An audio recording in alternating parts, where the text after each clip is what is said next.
परमात्मा की असीम कृपा से, दया से हम इस पवित्र गुरु दरबार में बैठकर आत्म कल्याण हेतु सत्संग का श्रवण करते हैं।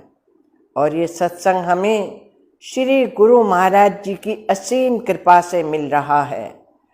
उन्होंने पूरे विश्व में आत्म कल्याण के लिए हर जगह आश्रमों में संत महात्माओं के द्वारा सत्संग का आयोजन प्रचार प्रसार कर रखा है, जो हमारे जीवन की सबसे प्रमुख आवश्यकता है आत्मा के कल्याण के लिए।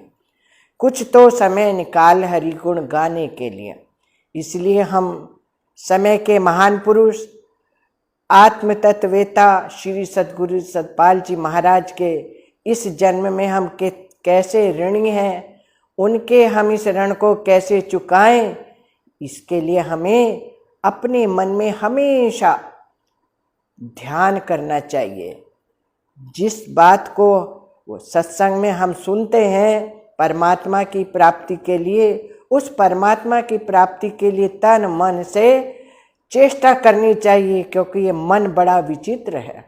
ये मन सांसारिक बातों में घूमता है और इस मन को एकाग्र करने के लिए हमें संतों के सत्संग की बड़ी आवश्यकता है। भगवान शंकर भी जिस समय महाभारत में युद्ध हुआ और दोनों सेनाएं खड़ी हैं, अर्जुन कर्तव्य मूढ़ हो गया, वो मायूस हो गया और युद्ध के लिए उसने हथियार फेंक दिए। उस समय भगवान कृष्ण ने उसको समझाने के लिए, कर्तव्य पर चलाने के लिए, आत्मज्ञान में लगाने के लिए, समझाने के लिए सत्संग सुनाया।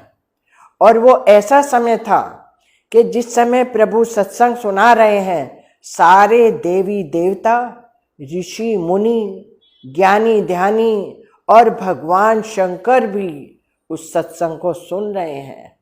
माता पार्वती कहते हैं, हे प्रभु, आज आपने अपनी समाधि कैसे छोड़ दी, क्या कारण है? भगवान शंकर कहते हैं, हे देवी, आज वो समय है इस भारत भूमि की ऊपर जो कभी आदि अनादि काल में जो ज्ञान सबसे पहले भगवान ने अपने शिष्य सूर्य को दिया, वो ही कल्प के आदि में वही उस ज्ञान को आज पृथ्वी पर, मृत्युलोक पर मेरे इष्ट अब सुनाने वाले हैं। तो मैं ये समय दोबारा नहीं मिलने का, मैं इसको त्याग नहीं सकता, इसलिए मैं सत्संग के सुनने के लिए समाधि को छोड़ दिया। सत्संग का इतना महत्व है। तो वही भगवान शंकर जो अपने इष्ट के लिए सब कुछ उन्होंने छोड़ करके केवल मन को, जबकि वो तो सदा शिव है और शिव का मतलब है शक्ति, वो शक्ति के स्रोत हैं, वो अनादि हैं, उन्हीं से सृष्टि आरंभ हुई और उन्हीं में समाई है। वो भी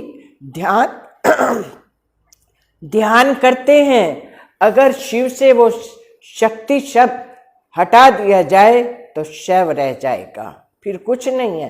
तो उस शिव तत्व को प्राप्त करने के लिए हमें किसी न किसी की शरण में जाना पड़ेगा। और उसके लिए आज हमें कुछ पूर्व जन्म की हमारी ऐसी कमाई है कि हमें वो तत्वज्ञानी महापुरुष की साकार रूप में प्राप्ति हो रही है। तो हम शिव तत्व को तभी जानेंगे जब हम श्रद्धावान लपटे ज्ञानम, हम श्रद्धा से उनके वचनों को सुन करके अपने जीवन में उतारने का प्रयास करें, तभी हमारा कल्याण है।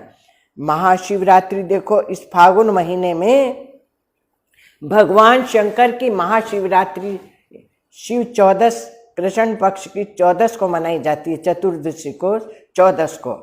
उसका कारण ये है कि उस दिन सबसे पहले तो भगवान शिव ने कल्याण, संसार के कल्याण हेतु वैराग्य को त्याग करके संन्यास को त्याग करके माता पार्वती के साथ विवाह किया। सारे देवी देवता प्रसन्न हो गए। ये महाशिवरात्रि उस दिन भगवान शंकर पूरे अपने उसमें रहते हैं, और जो उस रात्रि को भजन उपासना करता है वो शिव तत्व की प्राप्ति करके अपने जीवन को सुखी बना लेता है। इसलिए हमें अपने जीवन में जितने भी हमारे देश के पर्व हैं वो सब भगवान की भक्ति, उनके भक्त से जुड़े हुए हैं। महाशिवरात्रि